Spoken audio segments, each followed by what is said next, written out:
Boa noite para quem está entrando agora.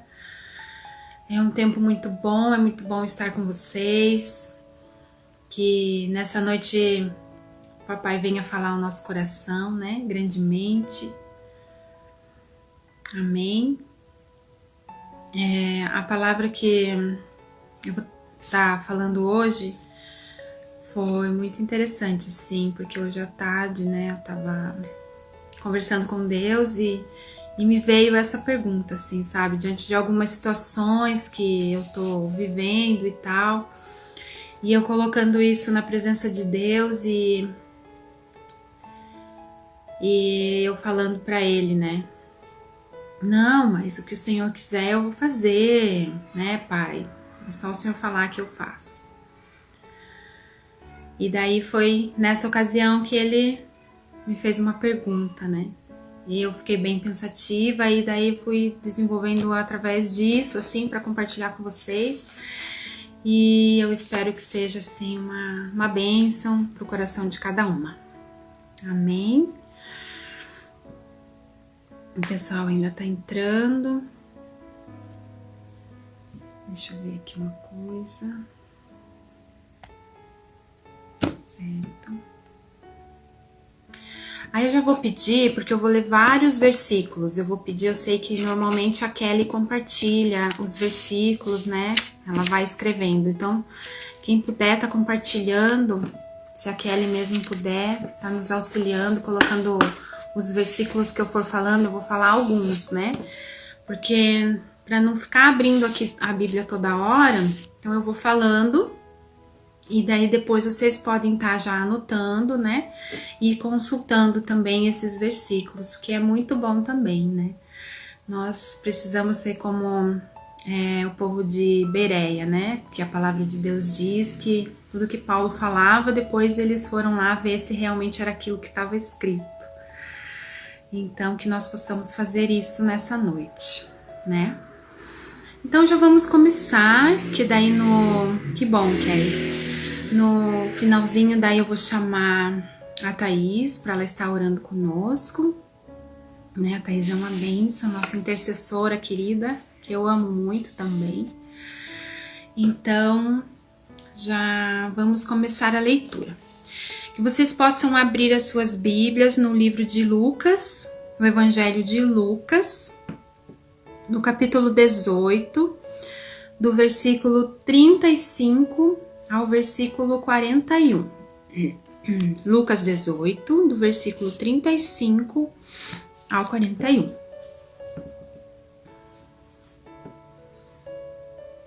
Amém? Então vamos lá. Eu vou lendo e vocês vão acompanhando aí, tá? Quando chegava a Jericó, havia um cego sentado que mendigava à beira do caminho. Ouvindo passar a multidão, o cego perguntou de que se tratava. Disseram-lhe que Jesus, o Nazareno, ia passando. Então ele começou a gritar: Jesus, filho de Davi, tem compaixão de mim. E os que iam à frente repreendiam-no para que se calasse. Ele, porém, gritava ainda mais: Filho de Davi, tem compaixão de mim. Jesus então parou e mandou que o trouxessem. Quando ele chegou, Jesus lhe perguntou: Que queres que eu te faça? E ele respondeu: Senhor, que eu volte a ver. É até aí, até esse versículo. Olha lá, é Lucas 18, do versículo 35 ao 41. Tá? Deixa eu tomar uma água, hoje a minha garganta tá meio seca. Então essa é a passagem que nós lemos. Eu vou estar abordando essa passagem daqui um pouquinho e já vou começar aqui a falar aquilo que Deus foi colocando no meu coração essa tarde, tá bom? Isso, Su. Amém. Se vocês quiserem fazer alguma pergunta, alguma coisa, vocês vão colocando aí. E tem também, não sei se aparece aí para vocês, um pontinho de interrogação do lado da chavinha de comentários. Aí se vocês quiserem perguntar alguma coisa, é só colocar. Porque o meu WhatsApp tá aqui no celular e eu não vou conseguir ver, tá bom? Então, quem quiser fazer alguma pergunta, é só perguntar, tá bom? Então, amadas, dentro desse contexto, esses dias essa palavra já vem borbulhando no meu coração algumas coisas e hoje eu consegui juntar ela. Peguei aquela colcha de retalhos, né, e consegui costurar tudinho. E foi uma bênção, assim. Quem que nunca, né, aqui se sentiu um peixe fora d'água, né? Quem que nunca se sentiu um pouco sem rumo, um pouco sem direção, com algumas incógnitas, né? E agora, né? O que eu faço agora? Às vezes nós nos comportamos como se nós estivéssemos dentro de uma rodoviária ou dentro de um aeroporto, tendo muitos destinos disponíveis, né? E, na verdade, sem saber para onde vai. E tem uma história que relata bem essa visão de não saber para onde vai, que eu acho essa história muito bacana. Tem alguns princípios que a gente pode tirar desse livro, né, desse filme, mas eu vou passar só um pedacinho para vocês agora, que é um trechinho do Alice no País das Maravilhas. Tem uma parte que ela pergunta pro gato, assim, você pode me dizer qual o caminho que eu devo tomar? Aí o gato responde para ela, isso depende muito do lugar para onde você quer ir. E ela fala assim, eu não sei para onde ir. E daí o gato responde para ela, se você não sabe para onde ir, qualquer caminho serve. E desde que eu me lembro assim que essa frase tomou mais impacto na minha vida, eu sempre percebi que a decisão é a parte mais importante. Nós temos que saber para onde nós vamos, né? Nós temos que entender qual caminho é esse.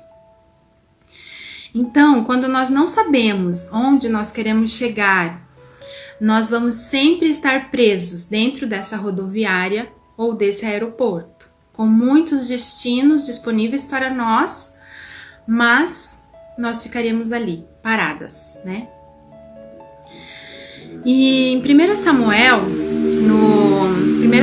no capítulo 10, no versículo 22, nós vamos ver a história do futuro rei, do primeiro futuro rei de Israel, o rei Davi, quer dizer, o rei Saul.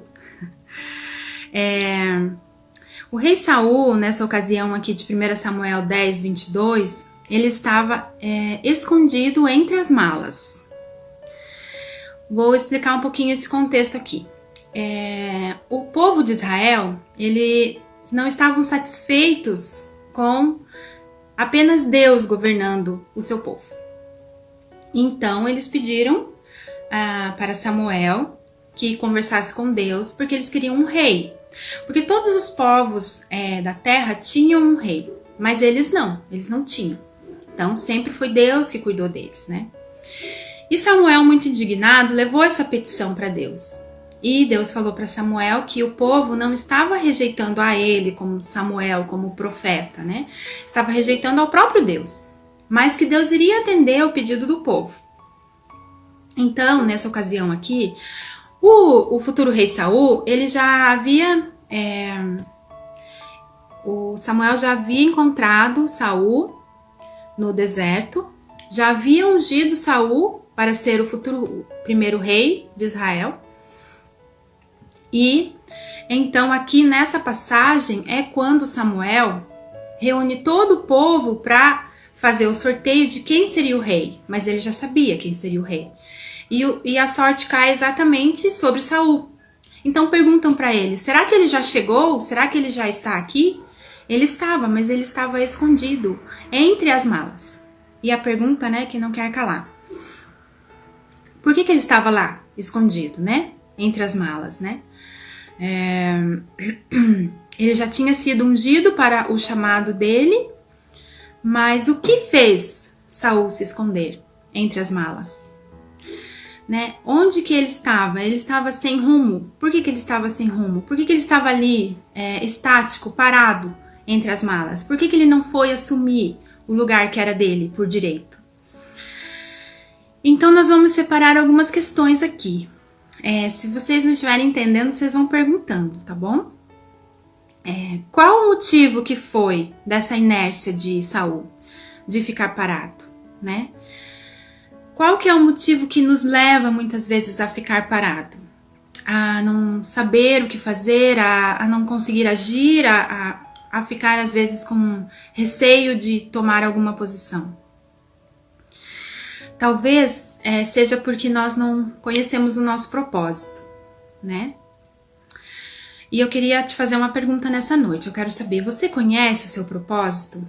Você sabe quem é o seu pai? Você sabe que você carrega essa identidade de filho de Deus? Você sabe disso tudo? Talvez você me responda, sim, Dani, eu sei. Então, ok, nós voltaremos nesse ponto para conversar com você que disse sim, eu sei. Talvez você diga, não, eu não sei, não, eu não entendo. Então, deixe-me te contar algumas coisas muito importantes que diz a palavra de Deus a seu respeito. O Criador do universo, comece a pensar agora. Você que está em casa pode fechar os seus olhos e começar a pensar em tudo aquilo que Deus criou, todo o universo, toda a galáxia, todas as maravilhosas coisas que Ele fez. E dentre isso, um dia Ele decidiu criar você. E o mais maravilhoso disso é que você foi escolhido por Ele, para ser filho dele. E tudo isso aconteceu antes da criação do mundo. Isso está escrito em Efésios 1:4. Eu confesso para vocês que essa verdade de que eu fui planejada por Deus antes da criação do mundo, ela trouxe muito impacto para minha vida. E não faz muito tempo que eu descobri isso. Mas quando eu descobri, realmente eu procurei viver essa verdade a cada dia. De quem eu sou, né? De quem eu sou nele. E eu acho simplesmente maravilhoso esse versículo de Efésios 1:4 que fala que nós fomos escolhidos antes da criação do mundo. Ou seja, antes dele criar qualquer coisa, ele já havia nos escolhido. E no livro de Atos 17:28, fala assim que nele nós vivemos, nos movemos e existimos. Então, assim, é algo tão tremendo, é algo tão grande, é algo tão maravilhoso, que somente um Deus todo-poderoso, um Deus infinito em amor, poderia fazer por nós. Então, assim, às vezes as pessoas se perguntam, mas se Deus é tão amoroso, se Deus é tão bondoso, por que tudo isso tem acontecido na humanidade? Por que tantas tragédias? Por que essa pandemia? Por que tantas mortes? Então nós precisamos realmente nos lembrar que não. Deus não é o responsável pela decadência da humanidade. E sim, nós somos responsáveis por isso. Pelas escolhas erradas que nós fazemos, que nos afasta dele e desse profundo amor que ele tem por nós. João 3,16 retrata um pouquinho desse amor. João 3,16 é um texto, é um dos evangelhos do livro de João, no capítulo 3, no versículo 16, que ele realmente é um clássico cristão, que eu acho assim que todas as pessoas que se convertem já começam a conhecer esse versículo. Ele simplesmente diz que Deus enviou o seu Filho unigênito para que todo aquele que nele crê não pereça, mas tenha a vida eterna. Isso é um amor muito extravagante. Ele dar um filho em resgate de outros, não é? E Jesus diz, o próprio Jesus diz, no livro de João ainda, no capítulo 10:10, que ele veio para que nós tenhamos vida, e vida em abundância.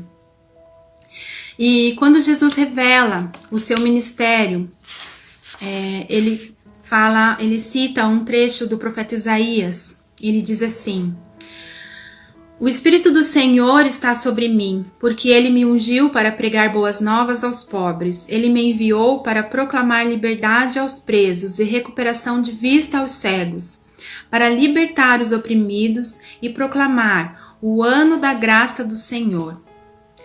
Isso está em Lucas 18:19. Essa liberdade que ele diz, nós nem podemos mensurar, mas é a liberdade que realmente nos permite viver, é a liberdade que nos permite sair do lugar, é a liberdade de nos encontrarmos nele, de encontrarmos o nosso destino nele e o nosso propósito. Essa liberdade é aquela liberdade que diz: seus pecados estão perdoados.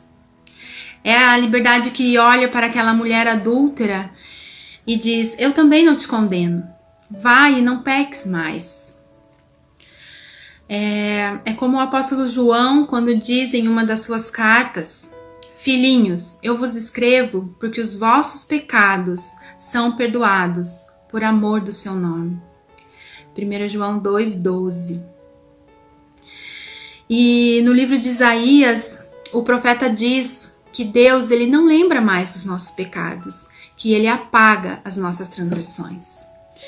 Então, assim, são verdades tão profundas que estão na palavra de Deus, que dizem respeito a nós, que dizem respeito a mim, que dizem respeito a você. E realmente nós precisamos permitir que essa verdade seja, que entre no nosso coração, que nós possamos meditar nessas verdades diariamente, para realmente nós entendermos aquilo que nós somos nele.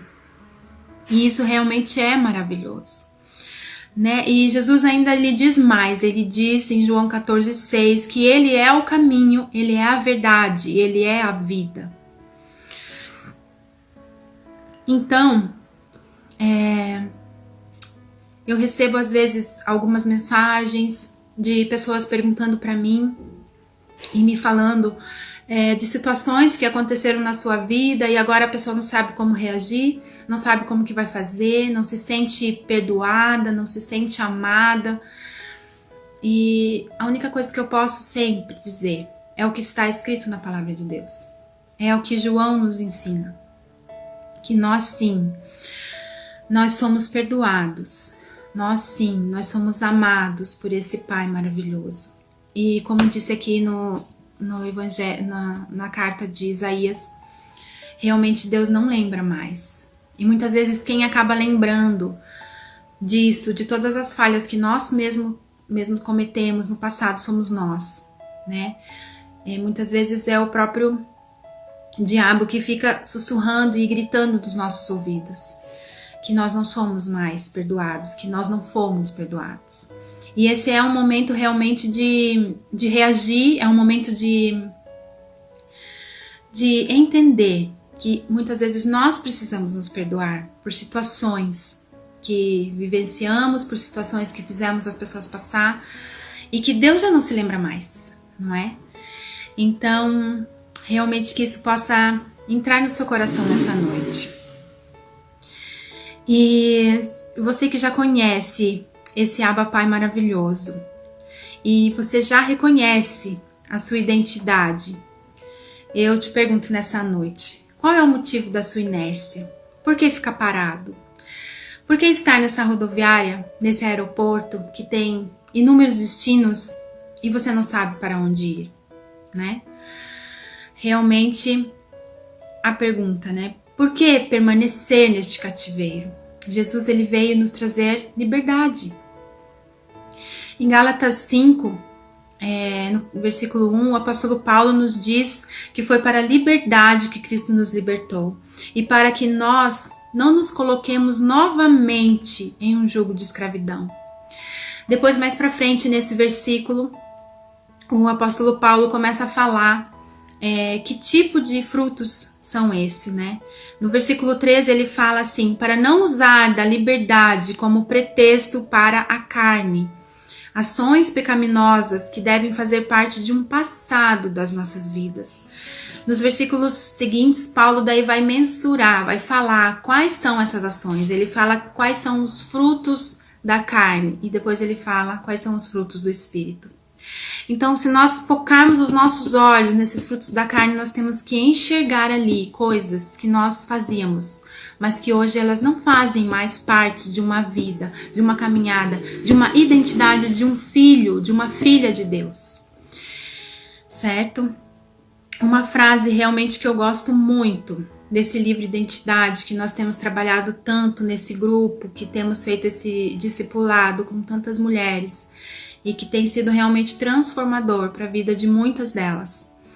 Eu gosto muito quando ele fala que quando nós aceitamos a Cristo como nosso Senhor e Salvador, Não é como se nós aparecêssemos no radar de Deus naquele momento.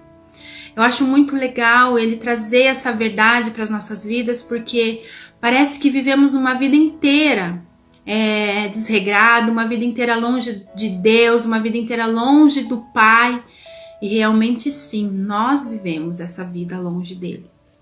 Mas isso não significa que ele nunca olhasse para nós. Isso não significa que ele não visse as nossas dores, não visse os nossos sofrimentos, não visse as circunstâncias que nos fizeram sofrer, que nos desanimaram, que fizeram nós reagimos às circunstâncias que as pessoas nos fizeram. Não significa isso. Significa que ele sempre esteve disponível, que o amor dele sempre esteve disponível para todo aquele que nele crer. Então, realmente, é muito importante nós termos essa convicção de que Deus sim nos conhece. E mais, ele nos conhece pelo nosso nome, né? E é maravilhoso isso. Mas voltemos ao texto de Lucas 18, agora no versículo 41. Esse cego, ele estava lá ouvindo toda aquela multidão. Eu imagino que onde Jesus passava deveria ter muito alvoroço, né? Muitas pessoas correndo, muitas pessoas gritando o nome de Jesus e tudo mais. E estava lá, este cego, parado, sentado. E quando ele ouviu que era Jesus que estava lá, porque ele pergunta, né? Perguntou do que se tratava. Então ele viu que estava um ambiente diferente já daquilo que ele estava acostumado. E daí falaram para ele: é Jesus de Nazaré que está passando. É Jesus o Nazareno que está passando. Então ele já conhecia a fama de Jesus, ele já sabia tudo o que Jesus poderia fazer. Então ele arriscou. E essa foi. Ele saiu daquele estado de inércia que ele estava. Ele foi até Jesus naquele momento. E ele falou com Jesus. E Jesus perguntou para ele: o que queres que eu te faça? E daí parece uma pergunta tão óbvia, né? Jesus estava olhando para um cego. E o que queres que eu te faça? Que eu volte a ver? Não é isso que ele responde? Senhor, que eu volte a ver. E a pergunta para nós realmente é essa nessa noite. O que queres que eu te faça? Né? Foi isso que Jesus perguntou para mim, né? Que Deus perguntou para mim nessa tarde. O que queres que eu te faça, Daniele? Quando no momento eu estava me colocando como apenas uma serva. Às vezes a gente volta nesse lugar de se colocar como serva e não como filha. E que eu simplesmente orando e falando: Deus, que se cumpra a sua vontade, que se faça o seu querer, se isso é o melhor do Senhor para a minha vida, amém. Não que nós não tenhamos que orar dessa maneira, mas Jesus pergunta: se ele não tivesse dado aqui nenhuma brecha, então talvez nós não pedíssemos, nós não perguntássemos, mas ele pergunta hoje nessa noite: o que queres que eu te faça? E qual é o seu pedido? É hora de falar, é hora de abrir o coração realmente, né? Tem um versículo em Lamentações, no capítulo 2, Lamentações 2, 19, que fala assim: derrama o teu coração como água. Então é isso que ele quer. Fale para ele. Ele quer ouvir. Mesmo ele sendo onisciente, ele quer ouvir a sua voz, ele quer saber tudo aquilo que ele já sabe, mas ele quer esse relacionamento com você. Ele quer ouvir o seu clamor, ele quer ouvir a sua voz, ele quer ouvir a sua petição. Amém? O que você precisa que ele faça na sua vida, né? É uma cura que você está precisando neste momento, nesta hora, desesperadamente? Ele é o Deus que pode todas as coisas. O que é difícil? O que é impossível para o Criador do Universo? O que é impossível para aquele que soprou em nossas narinas o fôlego de vida? O que é impossível para esse Deus Todo-Poderoso visitar as UTIs neste momento e soprar fôlego de vida sobre essas pessoas que estão internadas com essa doença que parece que não tem fim. Nada é difícil para Ele. Nada é impossível para Ele. Ele pode curar, Ele quer, é o desejo dEle trazer o céu para a terra. Nós todos temos um dia escrito no livro da vida. Porque o Salmo 139 fala que todos os nossos dias estão escritos no livro. Se não for o momento, não vai ser agora. Se for o momento, vai ser. Mas a nossa função, a nossa obrigação como filhos é clamar a Ele. É pedir a Ele que o céu desça nessa terra nesta noite. Que visite todos os hospitais. Que visite as UTIs, onde estão as pessoas sem esperança. Onde estão as pessoas com medo da morte. Onde o espírito de morte tem sondado essas pessoas e tem tentado levá-los. Que nós possamos clamar ao único que pode todas as coisas, ao único que tem as chaves da vida nas mãos. Então, realmente, que Ele possa soprar o fôlego de vida nos pulmões dessas pessoas e possa trazer a cura e a esperança para cada uma delas. Em nome de Jesus. Que realmente nós possamos crer nisso. Talvez seja uma libertação. Uma libertação que você precisa, não é? Talvez você precise desesperadamente perdoar alguém e também não esteja conseguindo. Mas talvez seja uma necessidade de ser livre de um pecado que tem te acompanhado por tanto tempo e você pensa, não, agora eu estou bem, agora eu consigo. E quando você vê, você já está cometendo esse pecado novamente. O que queres que eu te faça? Jesus diz isso nessa noite. Então é ser livre desse pecado. Qual o pecado? Dê nome ao pecado. E diga que você não quer mais fazer parceria com pecado algum. Seja pornografia, seja lascívia, seja mentira, seja inveja. Seja tantas outras coisas.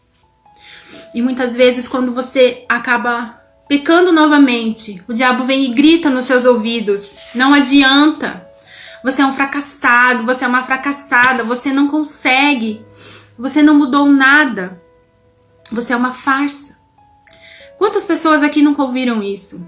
Mas é hora de tirar dessa sintonia, dessa voz do diabo que grita incessantemente porque o trabalho que ele tem para fazer, ele faz e muito bem feito, que é matar, roubar e destruir. E está na hora de você mostrar para o diabo realmente quem é que manda na sua vida. É aquele realmente que tem as marcas nas mãos e nos pés. É aquele que derramou todo o sangue por sua vida. É ele que manda. É hora de dar valor a esse sangue derramado na cruz. E realmente dizer, com a ira legítima que você pode ter, dizer para o diabo bater em retirada. Realmente, diante de todas as circunstâncias que você tem vivido, do pecado que você não consegue vencer, é o Espírito Santo que vai te ajudar a vencer. Daquilo que você parece que é impossível aos seus olhos de acontecer, é Deus quem vai fazer. Tá na hora de realmente ter essa ira legítima e de sair gritando aos quatro cantos, realmente, dizendo quem tem o poder e o domínio sobre a sua vida, né? É realmente aquele que tem o poder de te colocar no caminho que você deve seguir, o caminho que seu Pai designou para você. É isso realmente que Deus tem para as nossas vidas, a cada dia. E a pergunta continua a mesma. O que mais você precisa que Ele faça? O que mais você precisa que Ele faça? Ele já fez tantas coisas. O que Ele tinha para fazer, Ele fez. Então agora, cabe a nós, cabe a mim, cabe a você realmente estarmos conectados nessa videira verdadeira. Conectados, porque quando aquela palavra da videira que o agricultor fala, que o dono da vinha fala que vai cortar aquela videira, porque ela não está dando fruto, corta e lança no fogo. O agricultor vem e fala, não, espera mais um pouco, vamos ver se ela vai frutificar. O galho, ele está caído no chão, O agricultor não corta fora, ele levanta aquele galho para ver se aquele galho vai trazer vida novamente. E é isso que Jesus faz conosco. Ele nos levanta para nos trazer vida. Ele olha nos nossos olhos nesta noite e ele fala: o que você quer que eu faça? O que você quer que eu faça, Gisele? O que você quer que eu faça, Daniele? O que você quer que eu faça, Noemi? O que você quer que eu faça, Neiva, Thaís, Leonice, Gisele, Márcia? Tantas pessoas que estão aqui agora. O que você quer que eu faça? O poder está na mão dele, não está na minha, não está na sua. Nós simplesmente temos que crer pela fé. É tempo realmente de sair de trás das malas. Tudo está disponível nele. É tempo realmente de se reconhecer como aquele ungido de Deus. É tempo realmente de entender que somos seus filhos. É tempo de entender que nós temos uma identidade. É tempo de entender que nós nascemos e que nós temos um registro. E esse registro está muito bem claro e comprado com um selo maravilhoso do sangue de Jesus pelas nossas vidas. E não tem nada nem ninguém, né? Quem nos separará do amor de Deus? Nada. Não tem nada que possa nos separar desse amor. Jesus pagou esse preço de sangue realmente. E não tem nada que nós possamos fazer que vai pagar esse sacrifício. Mas o mínimo que nós podemos fazer é realmente usufruir desse acesso que nós temos ao Pai. E realmente eu quero ler um texto que que vocês possam estar abrindo só para finalizar.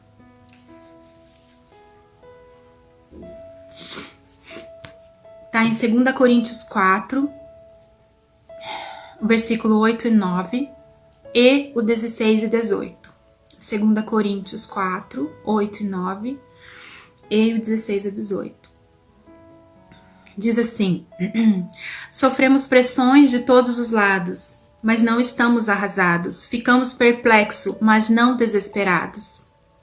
Somos perseguidos, mas não desamparados. Abatidos, mas não destruídos. Por isso não nos desanimamos. Ainda que o nosso exterior esteja se desgastando, o nosso interior está sendo renovado todos os dias. Pois nossa tribulação leve e passageira produz para nós uma glória incomparável de valor eterno. Pois não fixamos o olhar nas coisas visíveis, mas naquelas que não se veem, pois as visíveis são temporárias, ao passo que as que não se veem são eternas. Realmente que nós possamos confiar nesse Deus Pai tão amoroso, que às vezes nós passamos por situações que querem nos deixar paralisados, querem fazer com que nós não saibamos mais qual é o nosso lugar, qual é o nosso destino e fiquemos parados ali, nesse aeroporto, nessa rodoviária, sendo que nós temos tantos destinos a percorrer, sendo que Deus nos chamou das trevas para a sua maravilhosa luz, para que nós possamos, na vida de todas as pessoas que passam pelo nosso caminho, trazer o céu para a vida delas, né? Trazer o reino dos céus para a vida delas. Então, realmente que eu acho assim inacreditável que Paulo escreveu, pois nossa tribulação leve e passageira produz para nós uma glória incomparável de valor eterno. Paulo realmente sabia o que era passar por tribulações. E ele escreve que eram leves e passageiras. E nós sabemos que não era nada leve o que ele precisou passar. Então, se para Paulo era leve e passageiro, que estava produzindo em nós a glória incomparável de valor eterno. Se nós realmente não recebemos aqui, nós receberemos lá na glória. Então, realmente tenha essa consciência de que todas as coisas, inclusive as coisas ruins que aconteceram na sua vida, elas vão trazer glória para o nome dele. O que eu tenho aprendido muito com Deus é que ele não desperdiça nada. Nós podemos ver isso com Jesus na multiplicação dos pães e peixes que sobrou e ele mandou guardar. Deus não desperdiça nada. Ele não desperdiça nem a parte ruim da sua vida, nem aquilo que você detesta. Ele não desperdiça porque alguma coisa ele vai fazer que vai trazer glória para o nome dele. Muitas vezes as nossas vidas, nós passamos por circunstâncias que você fala, mas por que tudo isso? Eu não tô entendendo, né? O motivo. Mas ele sabe. E isso vai trazer glória para ele, porque tudo que ele faz na nossa vida é para trazer glória para o nome dele. Ele nos ama com amor eterno e sempre vai nos amar. Amém? Então essa realmente é a palavra para essa noite. Eu espero que Deus tenha falado ao seu coração grandemente. Eu vou estar orando, mas já vou chamar a Thaís também para ela estar orando aqui com todas nós. E como ela estava prestando atenção nos recadinhos aí, que eu não consigo ler todos, ela também já pode estar orando. Eu vi que alguém pediu algum pedido de oração, mas eu não consegui ler o que era. Mas que eu vou chamar daí a Thaís. Então, oremos. Querido Deus, eu te agradeço por essa noite, te agradeço pela sua palavra. Muito obrigada pela sua fidelidade, muito obrigada pelo seu carinho, pelo seu amor, obrigada pela sua presença maravilhosa em nossas vidas. Eu agradeço por todas as irmãs que estiveram, Senhor, presentes, por todas as pessoas que ainda vão ver, Senhor, ouvir a Tua palavra. A Tua palavra, Senhor, ela não volta vazia, Pai. E eu te louvo por isso, Senhor. Confirma, Senhor amado, a obra das nossas mãos, Pai. Sela esta palavra, Senhor, em nome de Jesus, meu Pai. Amém.